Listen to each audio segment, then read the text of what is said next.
I want to thank you for the opportunity to present tonight. My name is Paul Wozney. I'm a father of 3 children attending public schools in the Halifax Regional School Board. I'm a teacher at Charles P. Allen High School in Bedford and the Vice President for Communications of the Halifax County Local with the Nova Scotia Teachers Union. I'm here to protest the imminent, permanent impacts on Nova Scotia schools if Bill 75 is passed into law.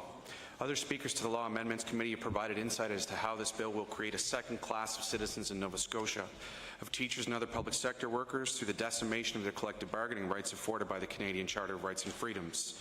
Tonight, however, I would like to discuss how the passage of Bill 75 into law also represents an egregious continuation of the neglect of another essential charter freedom in our province over the past 3 decades, the right to a quality public education.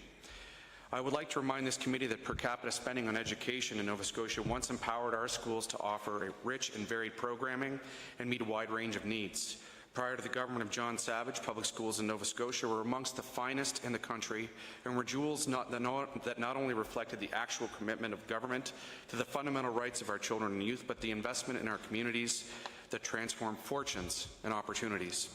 However, in 1993, a series of budgets hacked hundreds of millions in funding from public education. Moves like amalgamating school boards in the name of fiscal responsibility and trimming quote-unquote fat, such as music, phys ed, fine arts, vocational education, and other world-class programming were nixed to initiate a focus on STEM subject areas. The fact is that per capita funding for public education in Nova Scotia was once amongst the best in Canada. Now our province annually contends for the title of the most poorly funded in Canada on a per capita basis, such that Nova Scotia's contemporaries in that regard include some of the most impoverished states in the United States of America. To date, the Liberal government's commitment to funding has involved pushing money around a ledger. Numbers like 170 and 65 million bandied about in press releases sound impressive, but have resulted in the net loss of over 400 full-time teaching positions since it took office. EPA positions in Nova Scotia continue to fall in number under the Liberal rule as school boards are forced to reallocate funding to compensate for cuts in this area. At this moment, class sizes, backlogs to access to psychoeducational testing, and caseload sizes for speech-language pathologists, English as additional language teachers, severe learning disability teachers, autism specialists, and many other one-to-one interventions have ballooned to crisis levels with no end in sight. It strains all reason to understand how this government can justify Bill 75 as an immediate and sustained solution to any of the issues thousands of students, parents, and teachers have taken unprecedented action to bring to the attention of the Liberal government since negotiations began.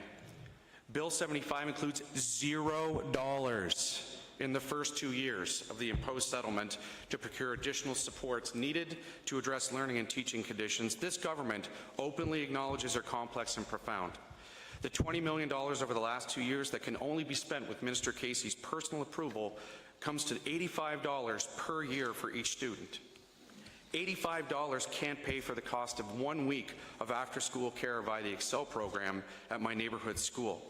How can Nova Scotians expect it to result in immediate vital changes that will buoy our most needy at-risk students?